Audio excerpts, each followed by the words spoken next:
बालाकोट से निकल के हम शुगरा के करीब पहुँचे हैं। शुगरा से आगे दरिया, नीचे दरिया तो बहुत गहरा है, कम अज़ कम इसकी गहराई वो आप देखते होंगे, मुझे तो यहाँ से कुछ 4 किलोमीटर लगती है इसकी गहराई, बहुत गहरा है।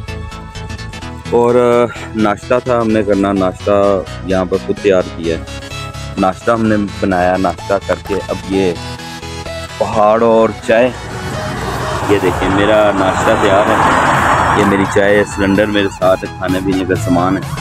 यहाँ से फिर अभी हम नारायण कागान की तरफ निकलेंगे। 45 किलो मेरे ख्याल में टोटल जो है वो 51 किलोमीटर यहाँ से नारायण है। तो फिर चलते हैं आगे, आगे चल के झील सैफुल मलूक है, उससे देखेंगे लालाजार, शुगरा, सीरी पाए।